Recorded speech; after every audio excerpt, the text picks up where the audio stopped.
Olá, convertedores de cafeína e código de Minas Gerais. Aqui é a Ana. Olá, pessoas de Floripa. Aqui é a Jessie. E hoje a Jessie está acompanhada. Ah, gente, tá acompanhadíssima. E essas pessoas que estão acompanhadas aí vão falar de alguma coisa que eu não sei. E eu quero saber o que é equipe de operações. É disso que a gente vai falar hoje. Tem muita gente que não sabe e a gente vai explicar tudinho no episódio de hoje. Então tá bom. Então solta a vinheta, né, Alisson? É isso que nos resta. Vambora.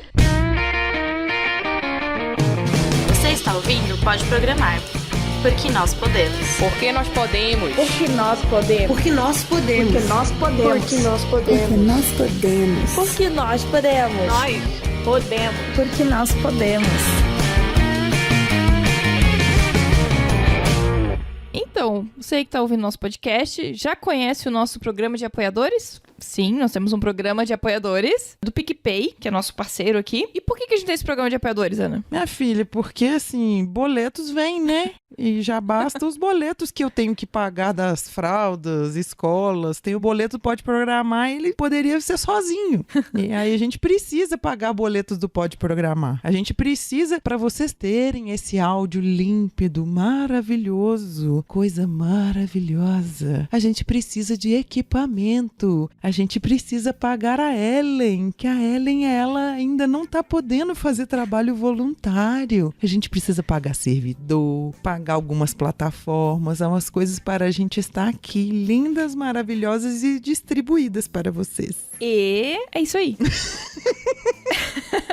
Bom, e nós temos 2 planos, um de R$5, que você nos ajuda, e só ajuda mesmo, mas muito obrigada. E temos um outro de R$20, que é pra quem também quer concorrer aos nossos sorteios mensais, que a gente tá sempre fazendo sorteio de livros, às vezes caneca, às vezes cursos, depende, mas normalmente são livros. E sim, são livros de programação, livros bem legais. Às vezes vem comentários, né, nele. Né? Ah, sim, sempre vem uma assinatura, normalmente minha. É isso aí. Então, se quiser nos apoiar, é só acessar podeprogramar.com.br/apoiadores. Ou então é só procurar a gente no PicPay por Pode Programar, que também você encontra pra nos apoiar. Exatamente. Nós estamos em todos os lugares. Só procurar pro Pode Programar que você vai nos achar em vários lugares. Exatamente. E aí a gente fala no final deles.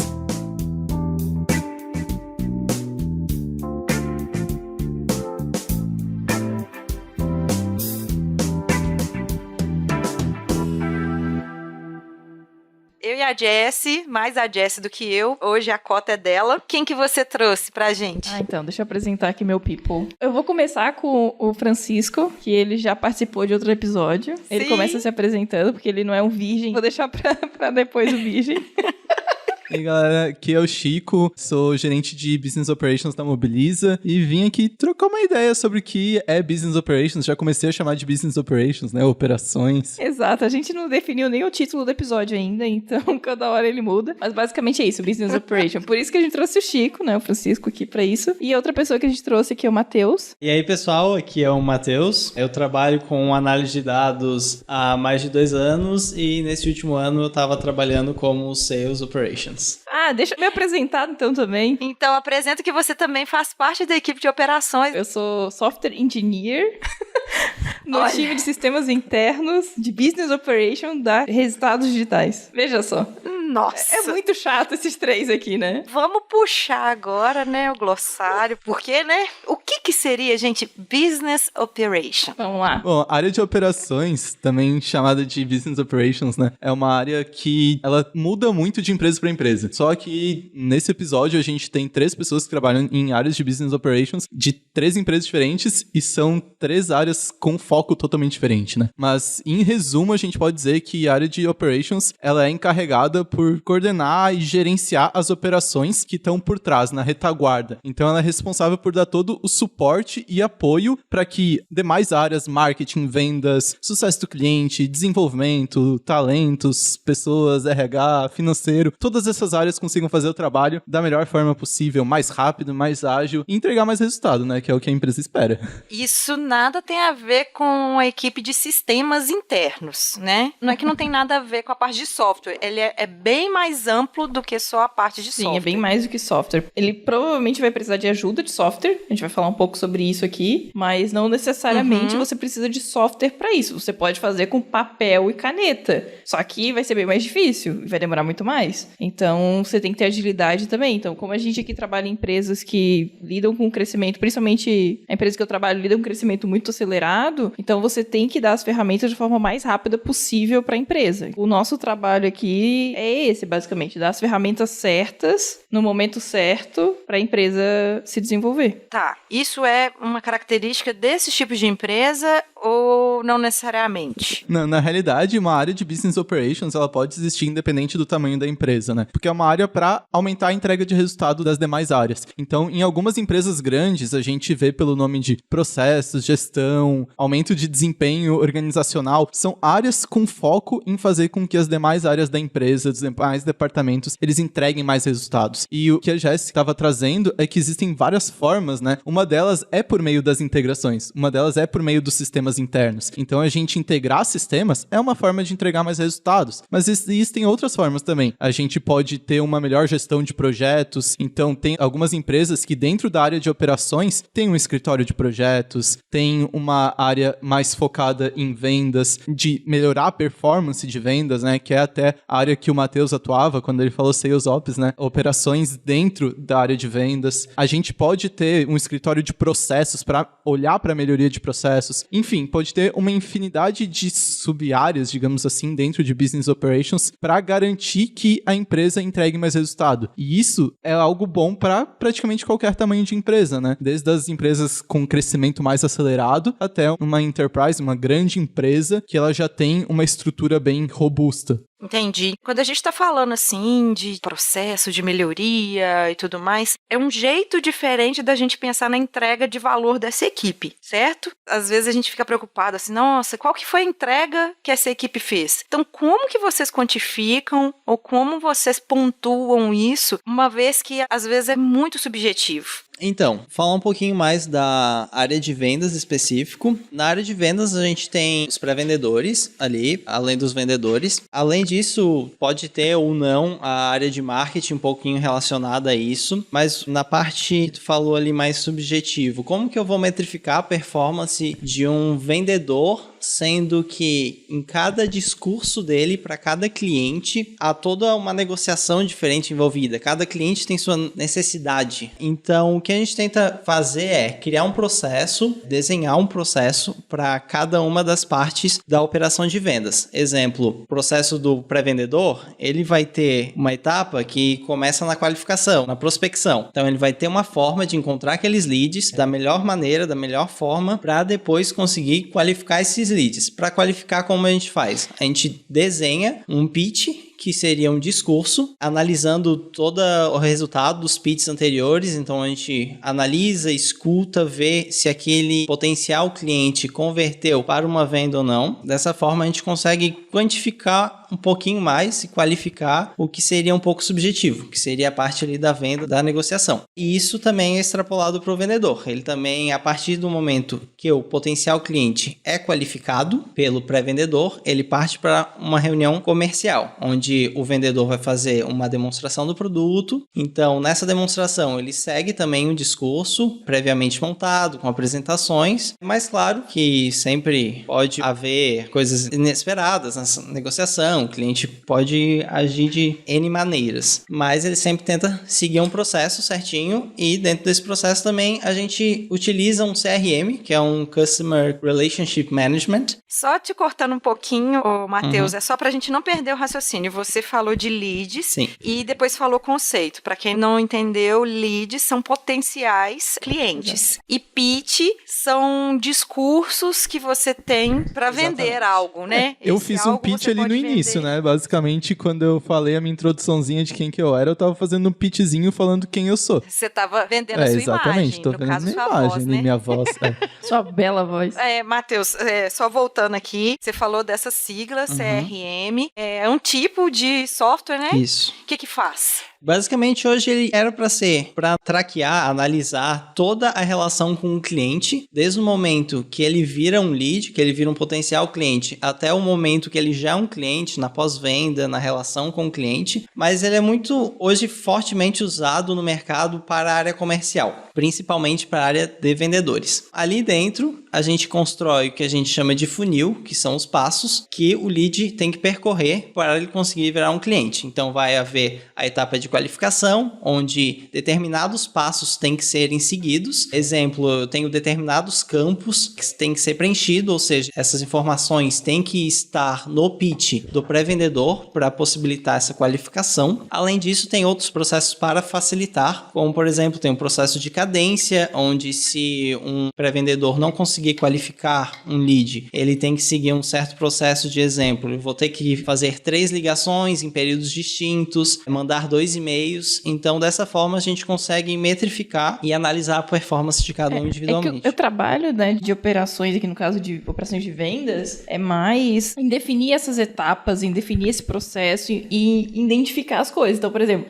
identificar que se o vendedor faz um pitch de certa forma, atinge tal resultado. Então, é encontrar os padrões e talvez melhorar esse processo. E aí, entra a parte de desenvolvimento, e entra a programação, e entra outras ferramentas que a gente usa para dar um alicerce para essa tomada de decisão. Então, para poder entender, por exemplo, se o pitch está funcionando ou não, eu preciso de um software que grave essa conversa para que depois eu possa fazer análise. Eu preciso ter esse suporte, né? Eu poderia, sei lá, fazer uma coisa mais manual, ou eu posso chegar no nível de automação em que a gravação vai automaticamente pro meu gerente, ou o gerente consegue ouvir a ligação em tempo real com o cliente. Então, o quão mais sofisticado aí vai depender de quanto dinheiro a empresa tem, de qual o tamanho da equipe, o acesso à tecnologia que aquela empresa tem, né? Mas o básico, eu acho que é entender o processo e ir definindo esse processo. O Francisco aqui, o Chico, acho que pode dizer melhor sobre isso, que ele é o cara do processo.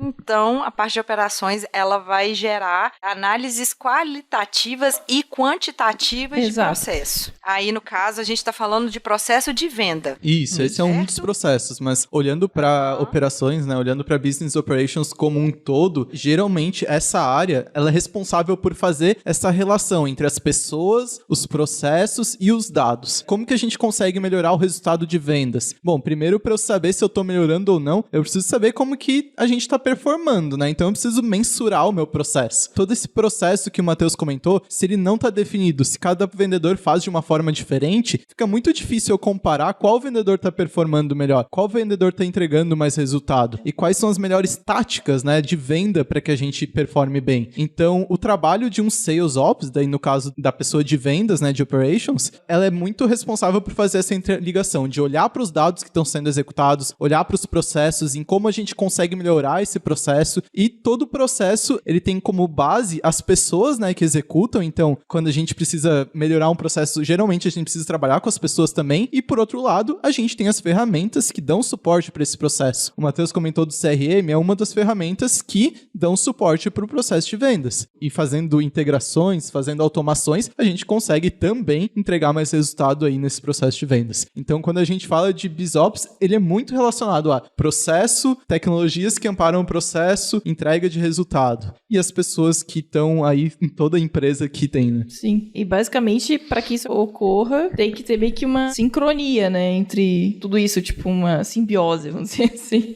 entre as áreas e tal. Na empresa que eu trabalho, a gente tem um setor separado que a gente não chama de setor de operações, mas ela é chamada de back-office, que ela reúne ali a galera toda de people, sales. Tô falando os nomes em inglês aí igual vocês aí, mas seria parte administrativa, de gente como um todo, parte de marketing. Então, essa parte toda é chamada na empresa que eu trabalho de back-office. Quem tá nos ouvindo aqui, por favor, mande aí, vocês que trabalham na empresa de TI ou de tecnologia, ou empresa que tem o foco, produto tecnológico, manda aí como é que chama aí essa parte que dá suporte para as coisas movimentarem. E eu queria, assim, saber de vocês, ainda está muito recente tudo, quase 2 meses de quando a OMS falou que a Covid-19 ela é uma pandemia, né? As empresas estão se estruturando para entender melhor o mercado e acelerar mesmo a parte dessa revolução industrial 4.0, que eu já falei já um monte de vezes aí para trás aí, e acelerar também uma das coisas da transformação digital, que também a gente tem episódio falando de transformação digital. Eu queria saber como que a parte de operações na empresa de vocês, assim, o que vocês estão percebendo de movimentação nesse período que a gente está passando?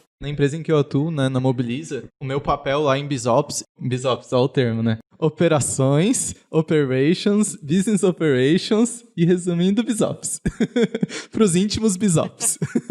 Lá na Mobiliza, o papel de Business Operations ele é um papel que ele tem um papel bem estratégico, então a gente faz um monitoramento da empresa como um todo para poder saber como que a gente está performando, saber como que a empresa está entregando resultados para que a gente possa acompanhar esse período de Covid, né? Durante o Covid, a gente está fazendo acompanhamento praticamente diário, tanto métricas de vendas, métricas de pré-vendas, métricas de marketing, para a gente entender o quanto de impacto que a gente vai ter de agora em diante dentro da Mobiliza. E, lógico, olhando para esse impacto sempre em termos financeiros também. Então, todos aqueles processos e métricas que eu comentei, eles servem para que a gente tenha uma noção de estamos seguros, estamos estáveis, podemos investir um pouco mais em alguma frente, temos algum produto que está gerando mais venda. No caso da Mobiliza, uma empresa de tecnologia para educação à distância, então a gente tem uma grande oportunidade nesse momento de Covid, apesar de que a gente tem uma baixa na economia, tem muita empresa querendo acelerar a transformação digital, então a gente tem que fazer todo esse monitoramento de oportunidades também em relação aos produtos.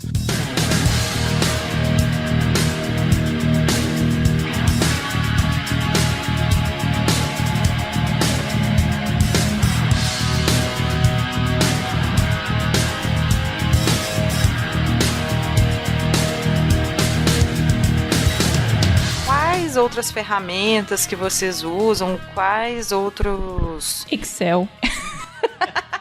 O Excel, ele comanda a área de operações. Eu trabalho numa equipe responsável por integrações e às vezes a gente tem que integrar com uma planilha do Excel. Resumo da minha vida. Sim.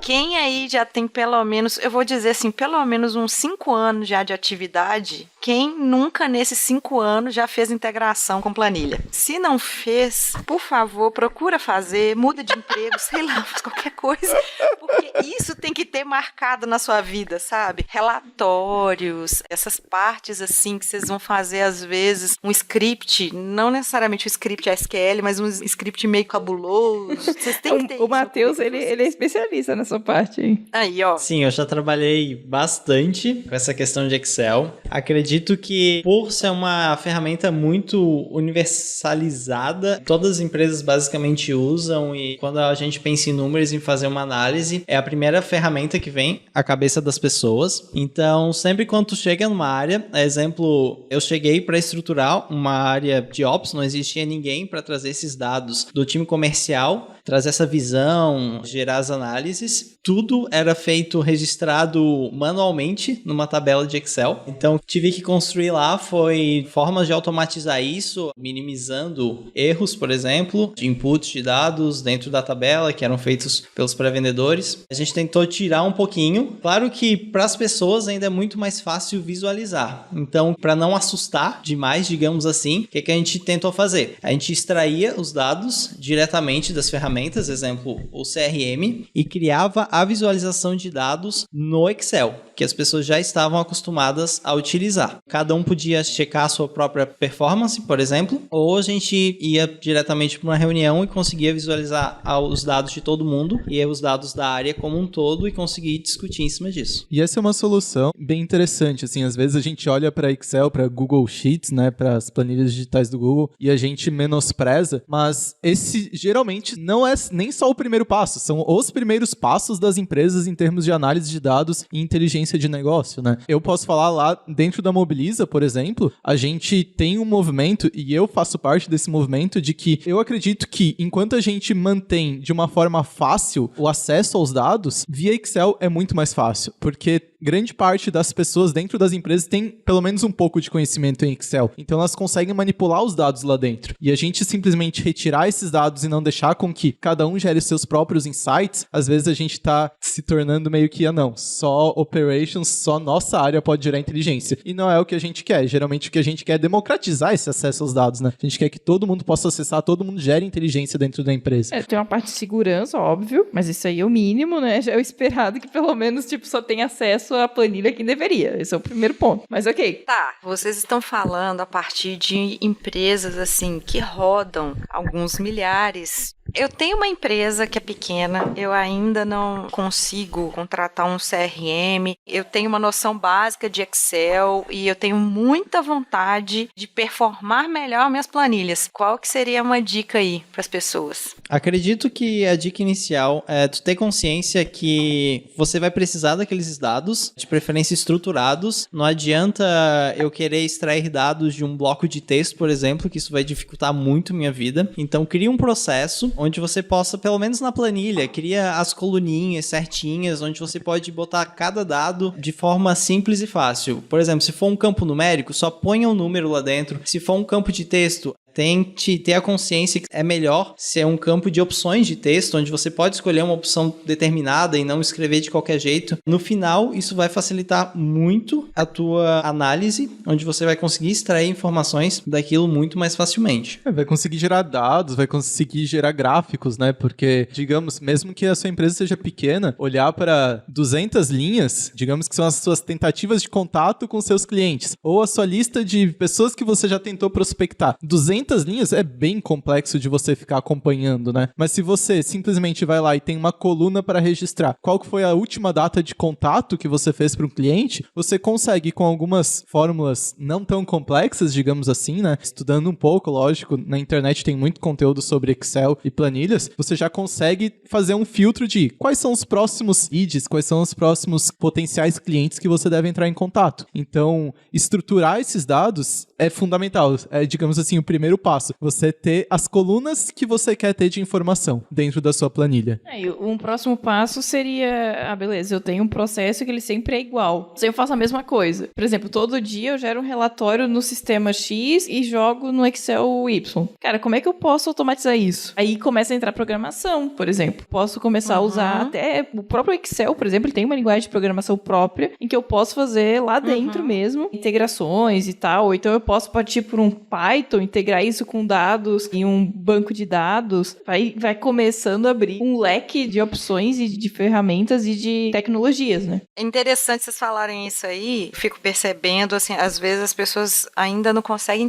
enxergar o potencial que tem as planilhas. No caso, tanto da Microsoft que é o Excel, é o Google Sheet. No caso, essas duas, elas são bem poderosas, porque o Google Sheet, por exemplo, tem as queries. No Excel, a gente vai ter o VBA, que você vai poder dinamizar um pouco mais. Então, o seu Excel, ele acaba virando um banco de dados. Dependendo da estrutura que você coloca ali, você consegue ali criar macros, criar algumas identidades visuais através de gráficos, montando dashboards. Depois vocês procuram o que é dashboard, que eu não consigo explicar o que é. Dashboard é uma visualização que a gente tem de métricas de dados, né, via gráficos. Então é como se eu tivesse uma página com vários gráficos falando sobre performance de vendas. Então, se eu tenho um dashboard de vendas, eu vou ter lá um gráfico de vendas, vou ter um gráfico de conversão de vendas, um gráfico de ticket médio. Então, o dashboard é um conjunto desses gráficos, digamos assim, pra gente ter uma noção de... Pensa assim, pensando em Excel, você tem várias abinhas com dados colunares, e aí em algum momento você monta gráficos, por exemplo, em uma das abas, e centraliza todos os gráficos ali, por exemplo. Então, isso poderia ser um dashboard. E aí, no caso, aqui a gente tá sendo, assim, em baby steps para análise de dados e tudo mais. E o que a gente tem aí de mais robusto para a gente atuar com a análise, para fomentar esses dados, no caso, para distribuir para a empresa no geral? Porque o que você falou aí, que o sucesso seus depende do sucesso da empresa, né? Enquanto a empresa estiver vendendo, estiver indo bem, a gente tem emprego. Enquanto a empresa estiver indo bem, quer dizer que vocês também estão gerando informações para as melhores tomadas de decisão, né? É que não é bem assim, né? Por exemplo, eu sou dev, né? Eu sou programadora. Às vezes eu não tenho o poder de definir o que vai chegar pra mim com prioridade. Então, não é só eu, mas eu tenho pessoas de operações que estão acima de mim que vão dizer pra mim o que é prioritário. Então, essas pessoas que estão, né, são de operações, obviamente, elas têm um cargo maior que o meu, elas têm mais responsabilidade do que eu, e essas pessoas têm muito mais poder de acertar ou de errar do que eu. Obviamente que se eu não entregar uma integração dentro do prazo, se eu não entregar uma ferramenta nova dentro de um sistema interno, isso pode afetar vendas do mês, por exemplo. Então, a gente já aconteceu de, por um erro nosso de integração, a gente afetar os números de um mês inteiro de marketing, por exemplo. Meu Deus. Cara, isso chega no presidente da empresa que o dado tá errado no dashboard. Entendeu? Então, a responsabilidade é muito grande, né? Quando você tá trabalhando aí com coisas tão importantes, né? Seu coração da empresa. Vamos voltar a falar aqui, foca aqui, mulher. O que a gente tem aí de mais robusto, além do CRM? O que a gente tem mais aí para dados? Tá. Cara, assim, do básico, que é o Excel, até um servidor clusterizado com Hive, Hadoop. Então, você pode chegar em Big Data, sabe? Trabalhar com esse nível de dados. Então, vai depender muito do tamanho da empresa. Então, você pode ter um banco de dados Postgres que integra com Excel. Você pode ter um banco de dados MongoDB que tem dados de vários sistemas e que você integra isso no Excel e mostra para o usuário. Ou então você mostra isso dentro de uma ferramenta que você tem lá do seu CRM, né? Então você joga dados de volta para o CRM já de alguma forma tratado. Tem várias formas, assim. Aí você tem bancos de dados relacional, não relacional. Aí é que tá, depende, né? Porque a empresa vai ter que decidir o que ela vai fazer. Dentro da minha experiência, a gente trabalha com tudo. A gente trabalha com Excel, a gente trabalha com banco relacional, banco não relacional, a gente trabalha com Python, a gente trabalha com Node, a gente trabalha com Java, a gente trabalha com Hadoop. Então, a gente trabalha com diversas tecnologias em cada ponto do processo. Então, não necessariamente é uma tecnologia só. Eu já fiz coisas em que os dados vão todo pro Excel. Lá dentro, a gente monta carries, usando a própria carry do Google Sheets. E aí, isso mostra dados e depois isso vira dashboard. Então, da forma mais simples, entre aspas, possível. Eu tô ouvindo aqui me sentindo até um pouco mal, porque lá na Mobiliza, basicamente, nossos processos de geração de inteligência, a gente tira as informações dos CRMs, ferramenta de marketing, ferramenta de pré-vendas, a gente tira as informações desses softwares com Python, leva isso para uma planilha do Google Sheets e a gente busca via Power BI essas informações lá no Google Sheets mesmo. Então a gente faz um processo bem mais precário. Nesse caso, o banco de dados de vocês é o Google Sheets. Exatamente. Esse é o banco de dados. É isso? Ô Chico, eu acho que a gente tem que pensar nisso igual você falou, que a ideia é facilitar, como eu falei, é trazer de forma mais palatável. E se for o Google Sheets, se for Excel, gente, tá tudo bem. Não quer dizer que é mais precário, não. Por exemplo, tem empresa que faz aquele negócio de gestão à vista, que taca os negócios ali, os gráficos bonitos, num monte de televisão espalhada pela empresa toda. Então, assim, às vezes tem gente que vai receber relatório, tem gente que vai olhar pelo celular. Eu conheço pessoas que também geram informações mais palatáveis e às vezes é pelo celular. Você tem que criar um aplicativo que vai ter um tratamento de dados ali por trás muito grande, mas para mostrar de uma forma bem simplificada ali na palma da mão. Por exemplo, quando a gente está falando de executivos, altos executivos na empresa, tem que chegar o dado mais mastigado possível para ele, porque ele não tem tempo para ver todos os dados de todas as áreas. Você só apresenta o que interessa. Tem que ser o mais consolidado, o mais sintético ali daquele momento ou daquele período, daquela situação. Então eu acho que assim, eu brinquei muito até com a Jessie antes, quando a gente tava bolando a pauta, meio que eu falava assim, que isso? Eu não sei o que é a área de operação, eu não sei do que se trata. Eu fiquei zoando ela um pouco, ela falou assim, pois é, agora você vai saber, igual não sei o que. Mas assim, a gente percebe que eu trabalho numa empresa de tecnologia, não de um produto, como a Jessie trabalha, como o Chico, como o Matheus trabalham, com produtos digitais. Eu, no caso, trabalho com desenvolvimento de produtos e não necessariamente é uma fábrica de software, porque a gente também tem produto, mas são formas de lidar com essa parte de operações de forma diferente. Às vezes o core da empresa vai ser a parte de operações, o core da empresa vai ser a parte de desenvolvimento. Isso aí depende muito do tipo de empresa. E você tem que aproveitar, usar e abusar das informações da parte de operações para você deslanchar, né? Para a empresa ter sucesso. Mas eu acho legal que quando a gente fala de sistemas, assim, que compõem um ambiente de operations, né? Geralmente a gente tá olhando para os sistemas dos processos, então CRM é um sistema para o processo de vendas. A gente tem um sistema para o processo de sucesso do cliente, um sistema para suporte, um sistema para produto. Então a gente tem uma parte, uma camada de software que é a que as áreas usam. Então a gente tem o software que os vendedores vão estar usando, então o software para o processo. A gente também tem uma camada aí que é a camada para trazer todos esses dados para um banco de dados e depois a gente tem uma camada para mostrar esses dados, né? Fazer uma análise em cima disso e exibir esses dados. E daí a gente entra numa esfera de BI, de uma visualização de dados, de como que a gente consegue mostrar da melhor forma possível esses dados dentro da empresa para gerar inteligência. E daí, quando a gente fala desses softwares, daí a gente pode falar de Power BI, Tableau, a gente tem Google Data Studio também, que tá aí tentando. O Google tenta em várias frentes, né? Essa é uma que tá tentando, mas tá meio ruim.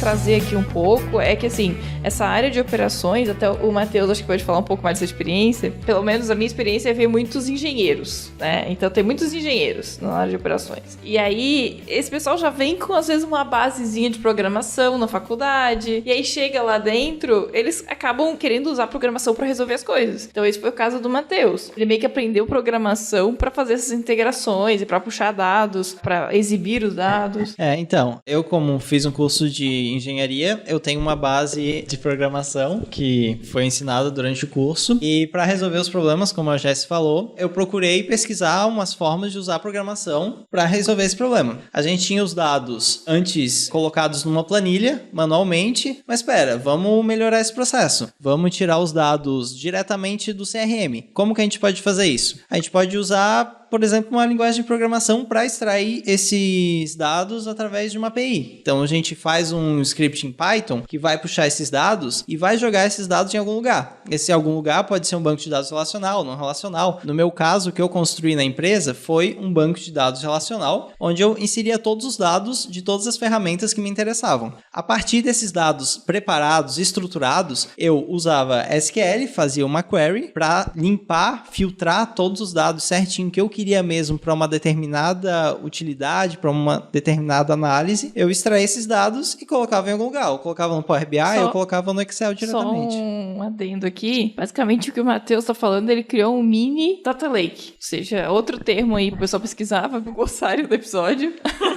Data Lake é o termo que empresa grande igual da Jess usa, tá? Empresa pequena igual a minha e do Matheus, a gente não... A gente criou um banco de dadozinhos. Gente, falar pra vocês, só um adendo aqui, gente. A pauta, ela está 80% escrita em inglês. A gente tá fazendo, às vezes, algumas traduções simultâneas aqui. A Jess, ela não ajuda, ela bota os termos ainda. O que é Data Lake? Um lago de dados. É um lago de dados? Por isso que eu tô brincando que o caso deles aqui, eles fizeram uma poça de dados. Porque ele não é muito fundo, sabe? Eu preciso humilhar também. Não, mas a ideia é ser um único lugar onde eu armazeno dados de todos os pontos. Então, ao invés de eu ter vários dados distribuídos, então um pouco tá no meu CRM, outro tá no sistema lá de tickets de suporte, cada sistema tem o seu banco de dados interno. Então, o que a gente faz é juntar isso tudo num lugar só, né? Para que eu possa fazer métricas unificadas mesmo, entender, por exemplo, a jornada do meu cliente. Tipo, por onde que ele passou em todos os sistemas. Então, eu só consigo isso se os dados estiverem centralizados, né? Às vezes a gente pode estar falando de megas, a gente pode estar falando de terabytes de dados, né? Então...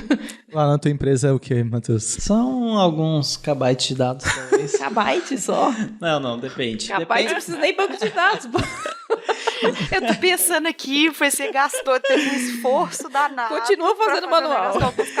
Não, a gente tem algumas ferramentas que geram megas de dados, a gente não chega a nível gigas de dados, mas já trabalhei em empresas que trabalhavam com gigas de dados. A TI construir o Data Lake, o Data Warehouse, como vocês quiserem chamar, acabei de introduzir um outro nome aí pra vocês. Você sou mesmo.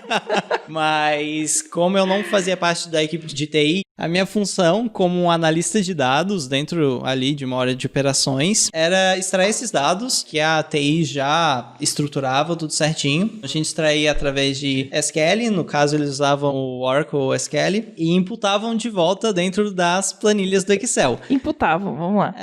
Só pra quem não sabe, gente, o Oracle SQL que o Matheus tá falando é o PL-SQL. Só se alguém quiser procurar aí diferença, tem o T-SQL, tem o PL-SQL. Tudo basicamente é os CRUD normal. Aí procurem lá o episódio de CRUD, procura o episódio de API, procura o episódio de REST, ouve Aí, todos ó. esses episódios e depois volta. Aproveitar a quarentena, né? Aproveita a quarentena aí, faz aquela maratona marota, nossa. Mas continua, Matheus. Desculpa. Então, nessa empresa a gente tinha gigabytes de dados. A gente, no final, acabava colocando eles de volta no Excel, porque basicamente toda a empresa utilizava. Desde o cara da operação até o diretor da área comercial. Então, para universalizar esses dados, a gente acabava jogando eles no Excel, numa planilhona pesada, e fazia um dashboard a partir dali. Que empresa não tem uma planilhazinha de 200 mega, né? Já trabalhei em empresa de faturamento de quase 1 bi, que todo acompanhamento era em Excel. Eu não vou falar nada.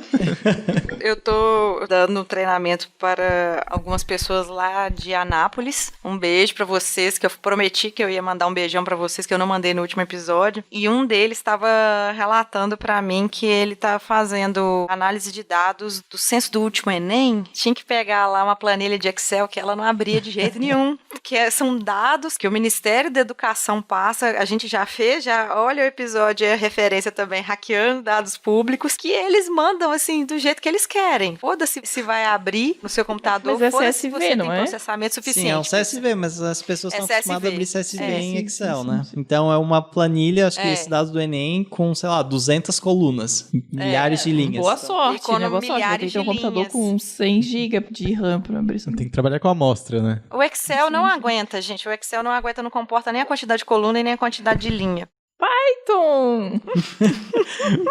E o que o Python faz, então, com arquivos desses? Vai usar memória também pra caramba, mas aí é bem menos que o Excel, né? Mas aí você entra já em ferramentas como Pandas, que são pra análise de dados, e você consegue abrir esse CSV de uma forma mais simplificada. O Matheus pode falar mais, eu acho, sobre isso, que ele com a analista de dados aqui. Para fazer essas análises de dados, de grande quantidade de dados, a gente pode utilizar o Python, a gente pode usar a biblioteca Pandas, como a Jéssica falou, para abrir esses CSVs. Se a gente quer fazer uma análise ou construir, não sei, uma predição em machine learning, a gente pode usar uma amostra desses dados. Então a gente vai pegar esse CSV, quebrar ele em pedaços e a partir de algumas bibliotecas, exemplo, uma biblioteca de machine learning é scikit-learn e scikit-learn. É difícil de falar, mas eu acho que eu consegui.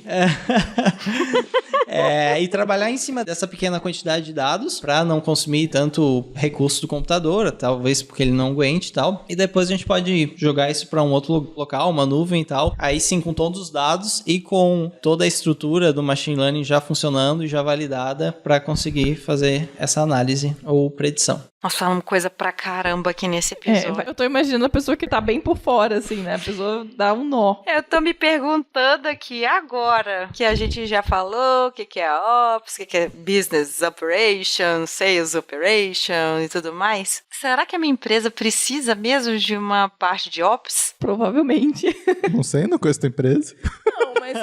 Mas o que eu quero dizer é que provavelmente você precisa de uma área de estratégia. Oh, meu Deus do céu. Tô Vamos brincando, lá, Ana. vamos Deixa eu repetir. responder a tua pergunta. O Chico já criou um grau de intimidade, tipo a Jessie, pra conversar comigo desse jeito. E eu mando queijo pra ele ainda, é só saber que eu não vou mandar Muito mais. amor, muito Ai, amor. saudade Ana. do queijo.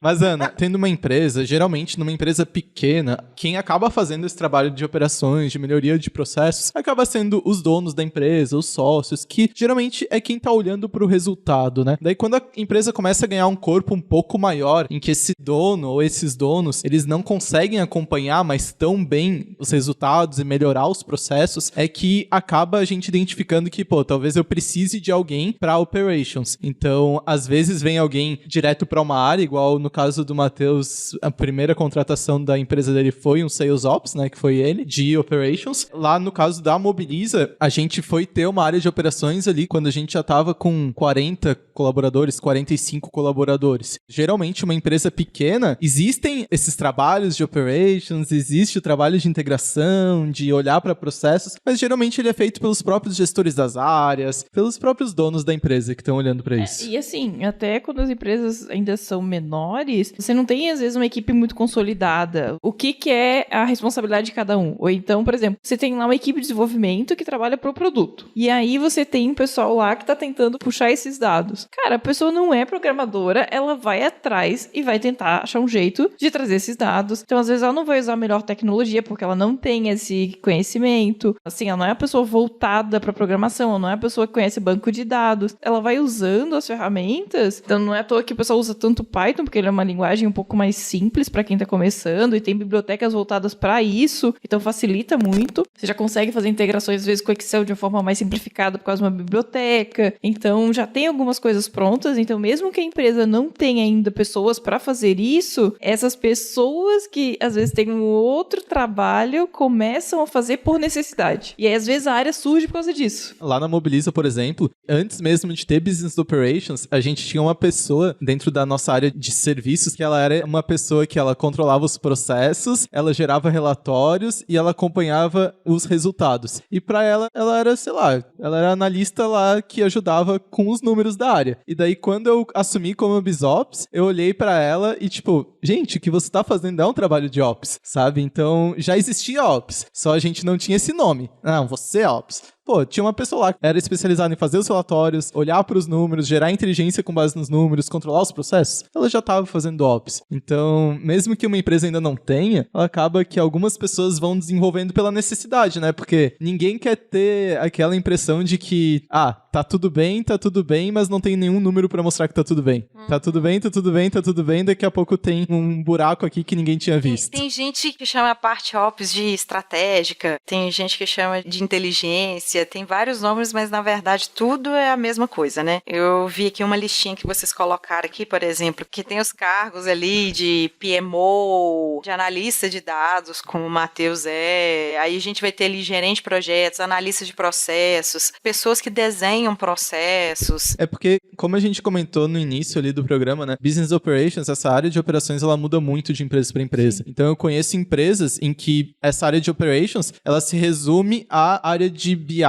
Então, lá dentro tem analistas de dados, engenheiros de dados e analistas de negócios. Talvez, na maioria dos casos, nem tem. Agora, já tem outras empresas, como o caso da empresa da Jéssica. Já vai ter cientista de dados, já vai ter, tipo, uma equipe só para projeto. E até essa estrutura também muda, né? Então, sabe, num semestre você tem uma estrutura, no outro semestre já viu que já não fez sentido aquilo, muda rápido e já vira outra coisa. É que aí é um reflexo do tipo de empresa que eu trabalho que tem esse crescimento acelerado, né? Então, você vai mudando muito rápido também. Tanto que as empresas, você falou de semestre, mas semestre às vezes é muito tempo para tomar de decisão. Então, às vezes elas resumem em trimestres para ver resultado. Normalmente as metas são mais por trimestre, né?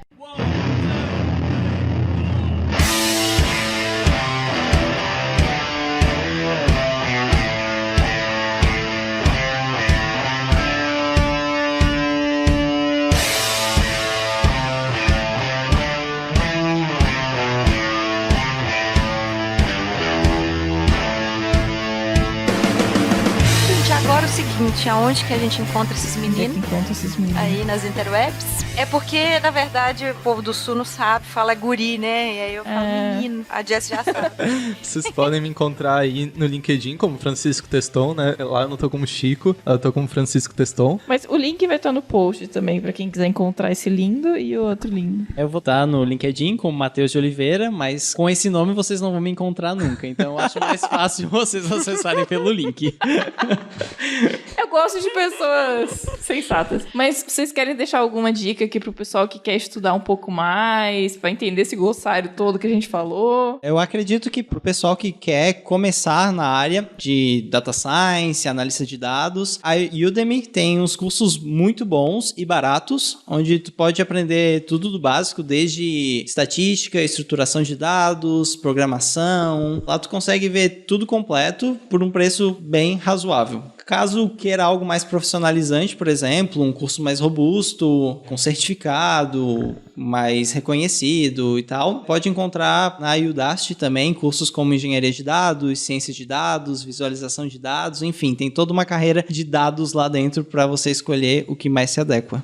O Matheus trouxe aí uma visão um pouco mais de programação, né, e de ciência de dados, o que eu consigo agregar um pouco mais da parte mais estratégica e de gestão relacionada a BizOps. Uma das coisas que eu recomendo é um livro de storytelling com dados, então é como gerar visualizações muito interessantes e que comuniquem, né, porque de nada adianta a gente ter um gráfico que ele não comunica o que a gente realmente quer. Então um livro chamado Storytelling com Dados, ele é muito bom para isso. Tem alguns outros livros, assim, todo mundo que vem me perguntar, Chico, eu quero começar a ter uma visão um pouco melhor de dados dentro de empresas. Eu recomendo o básico de gerenciamento, que é gerenciamento da rotina do Falcone, que é tipo, da onde vem a necessidade por dados. Assim, a gente quer fazer a gestão de uma empresa baseada em dados, esse é um ótimo livro pra gente começar. Ele é um livro super fácil de ler e super recomendado. E daí tem alguns sites até que eu gosto muito de acompanhar relacionados à visualização de dados. Tem o DataVis Project, que é uma biblioteca que tem um monte de visualizações de dados, que é super legal. E tem um outro que é Information's Beautiful, que é um site que só traz notícias boas em gráficos. Tá, vou dar um desafio pra vocês. Curso em português ou algum conteúdo em português sobre esse tema? Os 2 livros que eu falei são em português, Os livros pô. são em português, sim. Tirando os 2 livros, vocês têm alguma indicação? Ou eu tenho que aprender inglês primeiro? Como é que é? Não, gente, não precisa, assim. Da parte de gestão já tem, tipo, tem muito conteúdo, tem muito né? em português, sim. Análise de dados. Eu até queria deixar aqui a indicação da Alura, desse projeto que eles fizeram da quarentena de dados. É bem interessante. Tem que ter uma basezinha, né? O Matheus pode falar um pouco mais sobre isso. Sim, tu tinha que ter uma base um pouquinho de programação, principalmente em Python, para utilização desse curso. Mas na Alura também vocês têm diversos cursos lá, desde o básico, aprender a programação, desde toda uma carreira de dados. Pra eu falar da concorrência também, tem as semanas de mineração de dados da Minerando Dados. Obrigada. Que também são bem interessantes. Pode falar também. Eu quero conteúdo em português aqui pro pessoal. Antes de tudo, de finalizar, eu queria poder pegar os feedbacks que a gente recebeu do último episódio. Muitos foram compartilhando pelos stories, episódios e tudo mais, mas eu recebi uma ligação de um amigo meu rindo muito. Ele foi comentando a medida do último episódio de boas práticas. Quando chegou na parte do Hadouken, não faça código Hadouken, ele começou a rir tanto que ele teve que me ligar pra contar que ele não tava aguentando, que ele precisava, tipo, tomar uma água, tomar um café ali e parar. Então, gente, com isso tudo aí, aproveita e formulem boas práticas, essa parte de operação, como que funciona tudo. O Matheus até deu algumas dicas de como padronizar os dados e tudo mais pra gente conseguir extrair melhor as coisas. Então, fiquem com essa e acha a gente aí nas redes sociais, né, como pode programar. Queria agradecer muito vocês, aos nossos convidados que se dispuseram, como sempre, assim. Eles são convidados aqui, no caso o Matheus a primeira vez, mas sempre tá disponível aí pra estar ajudando, pra estar dando um suporte aí. Às vezes fica calado lá pra Jessie conseguir gravar, né? Às vezes, tipo, 11h30 da noite eu tô conversando, gravando, e eles estão tentando dormir e eu não deixo. Sempre é super gostoso participar. Eu acho que essa é a primeira vez que eu participo contigo, né, Ana? E, tipo, foi tão gostosinho, é tão bom. A Ana é mineira. Ai, sim, olha esse sotaque. Já veio o café e o bolo já. E o bolo não é igual o bolo que eu faço, né? É o bolo de verdade. Só um adendo aqui, só pra gente acabar, finalizar aqui. Toda vez que a Jessie vem pra cá, eu tento pegar, puxar do cardápio mineiro o que ela não comeu ainda pra eu fazer pra ela. A Ana tenta me engordar. E aí, às vezes, a gente faz essas coisas aí que o Chico tá falando aí. Eu faço a mesa, pão de queijo, que a gente chama aqui do nosso cafezinho, né? Que vocês chamam aí, deve ser tipo, não é igual, mas é uma espécie de café colonial, Sim. seus aí. É com essa saudade do café colonial que você deve estar tomando aí, ouvindo o nosso Pode Programar, que a gente se despede e continue maratonando aí nessa quarentena, que vai ser bem bom, porque já temos mais de 70 episódios aí, muita coisa a gente já falou, já. Muita coisa mesmo. Um abraço pra todo mundo e Tchau, pessoal. Até.